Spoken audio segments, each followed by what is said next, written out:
friends, it's Amy. Welcome to my bookish life. Today I want to talk about my reading from March 9th through March 15th. So let's get to it.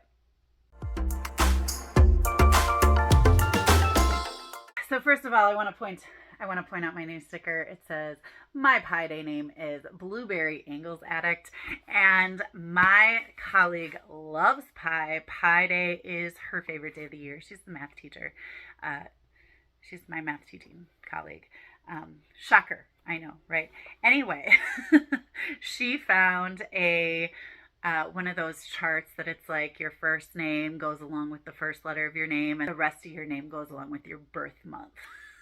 It was just really cute. Anyway, so talking about my reading, this week has been a really great reading week for me. I have finished 4 books, so I am up to 6 books for the month of March. It's a little bit less than what I was hoping to be through at this point, but it is what it is and life will go on. But what I did finish was really wonderful. So let's start with that. The first book that I finished was Remarkably Bright Creatures by Shelby Van Pelt, and I loved this book. It's for my one of my in real life book clubs, and it was on Tuesday. It was a wonderful discussion, great time, and I just loved it so much. It's so beautiful, beautifully written. Marcellus the octopus is just a fabulous character, and what I really loved is that it caused me to deep dive into the behavior of an octopus and realize that a lot of the behaviors that Marcellus had really were based on the behaviors of actual octopi. I just think it's fascinating that that is where those behaviors actually came from. It's so great. Tova is the more elderly of the characters, and she was a great character. I really enjoyed her. She bugged me quite a bit. But she also made sense as a character. The characteristics that bugged me because they were kind of self-sabotaging, but also they made sense for her character that somebody with her personality traits would have. So I can't really complain about that too much or at all. So there is that. And then also Cameron, if you remember my last update, I talked about this random kid that came in and was just, I didn't really know where they came from, and because that's how far I was in it, and Cameron turns out to be a pretty important character to the story, and he is really a great character. Bugged me at the beginning. He kind of was aloof and didn't really care about anything, and it turns out that he was kind of covering his care with different certain behaviors. So he was a really great character, and I really liked him as well. I really loved how all 3 of these characters came together and needed each other. I loved all of the side characters coming in and just like rounding out this wonderful cast of characters. It was fabulous. It was a great book. There were things that I could see somebody might have issues with. For example, there are so many convenient coincidences in this story. I think that could bother somebody potentially. Didn't bother me because I was just in the story and it was so atmospheric and just drew me in that I didn't really care. But I could see somebody having a problem with that and thinking it was a little much. Again, not me. So I gave it 5 stars. I absolutely loved it, and I respect anybody that didn't, but man alive, if you want or are thinking about reading Remarkably Bright Creatures, do it. Okay, just do it. And then watch Finding Dory, because I think they also did their research on animal behavior. Just saying. And then the second book that I finished this week is Ferris by Kate DiCamillo, and this book is her newest. I got it as an advanced listener copy from Libro FM, so thank you to them. And it's cute. It's really cute. Ferris is a girl so nicknamed because she was born at the bottom of the Ferris wheel when the fair came to town. And she hears the story her whole life about how her grandma caught her and was a big part of her birth story. And her grandma now, in the summer between 4th and 5th grade, is kind of slowing down and getting a little weaker. And it's a little upsetting to Ferris because she doesn't really know how to handle that situation. And then there's a whole bunch of other stuff happening in her family. Her sister has all the aspirations of becoming an outlaw, and her uncle has moved into the basement because he left his wife. It's a whole thing. And then we have Billy Johnson, who is just like the coolest best friend ever. He's just a wonderful, supportive best friend that I just really enjoy him a lot. He loves playing piano. He's got a big football playing dad, or a big sporty athletic dad who everybody wants, like, just assumes that he's going to be really disappointed with his son because he wants to play piano instead of playing sports. And that is not the case at all. He is just so supportive and so enthralled with his son. It's wonderful. Billy's mom has passed away. There's a lot happening. Okay, there's so much happening in this story, and the fact that DiCamillo has this ability to just bring all of it together is just what impresses me. It really all comes together in a beautiful way, and I absolutely love it so much. There's a bit of a paranormal element here. There's a ghost that has been visiting the grandma, and so Ferris and Billy Johnson are on the mission to help the ghost move on as it may be. And one thing that I love is that their teacher, Mrs. Milk, was really into vocabulary, so they learned a lot of milk vocabulary words. So they use these like bigger words that are really just fantastic, and they give the definitions of them because they're very excited that they know the definitions of them. So somebody reading this would be like, I'm learning all these words and I don't have to look them up in the dictionary. And it's great. It's so wonderful.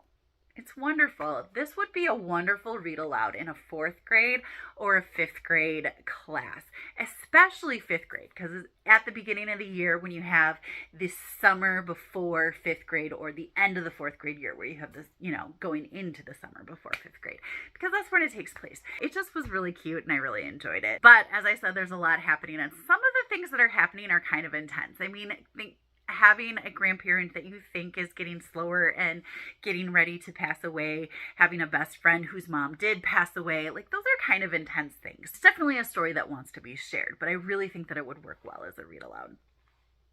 And then the next book that I finished was The First 4 Years by Laura Ingalls Wilder, which kind of makes me sad, but also was very enjoyable. Makes me sad because this is the last book in the Little House main series, and it's Laura and Almanzo's first 4 years of marriage, and it's really short. And the reason it's really short is that it was actually found after Laura Ingalls Wilder died, and it was published with very little editing done to it. And it really feels like the first year was really all the honing that she had done.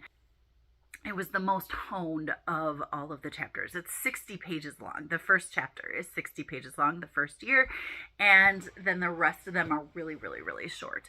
And honestly, I think that's because it was a draft, and it feels kind of like a draft, and in that way it kind of puts a damper on the end of the series. But at the same time, I'm glad that it was printed. I'm glad that it is out there and published, because it just gives insight into what those first years of her marriage were like. And I just really enjoyed that. And it was told in a way that was accessible to children. And I just really enjoyed it a lot. This was a buddy read with Rainey from Rainey Day Reads. And although this was our last Little House book, I'm sure we are going to be doing more Little House connected buddy reads moving forward. We've already kind of started brainstorming that, so I'm excited for that as well. And then the last book that I finished this week was Mountain on Fire by Rebecca E.F. Barone. This was an arc sent to me by the author, and this is so well done. It is nonfiction about the 1980 Mount St. Helens eruption, and I've been talking about this for a while because I kind of started reading it slowly, but then as I got more into it, I kind of just really got into it and didn't want to stop.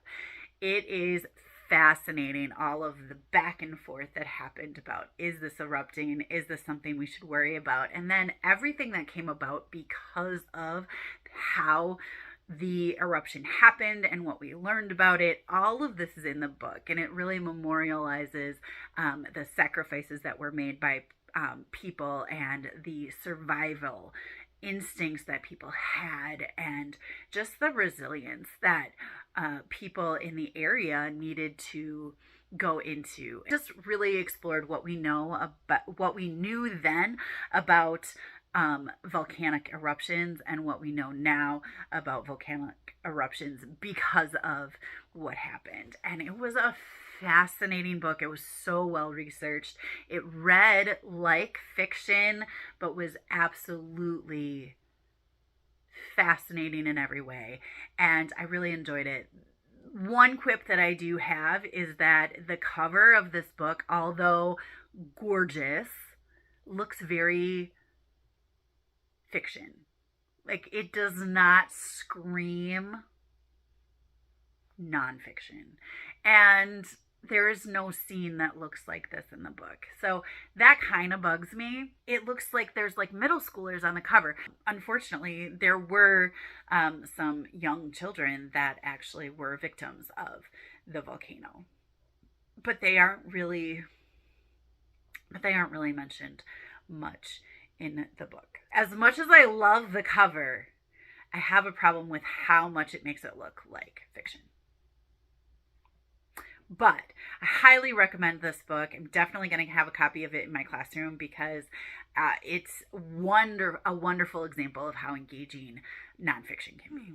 So those are the books that I've read, that I've finished, but I'm also currently in the middle of a lot of books. So, I'm currently in the middle of 3 books. That's not too bad. That's less than last time, okay? So I'm still in the middle of The Mystery of Locked Rooms by Lindsey Currie.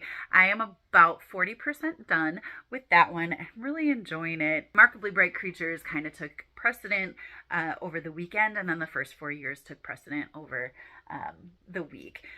And then Mountain on Fire really just caught my attention, and I got cracking on that. So I'm going to be going back to Mystery of Locked Rooms. I'm really enjoying it, loving it. It's great. And then I'm also A Million Ways Home. I kind of haven't really gotten much further on. I'm definitely going to finish it. I just kind of didn't pick it back up, which is weird. And, again, other books were taking precedence. I haven't gotten much farther. I don't even have really anything to say about it, which is sad. But that is the case with that one. And then I also, next week, Thursday, have my other In Real Life book club. And for that, we are reading An Emotion of Great Delight by Tahereh Mafi. And I started that this week, and I am 20% in. This takes place 2 years after September 11th. The main character is Shadi, and she is a Muslim in America who wears a hijab. It's going back and forth between 2002 and 2003. It is YA, which I'm seeing the angst. Okay, I'm seeing the YA angst.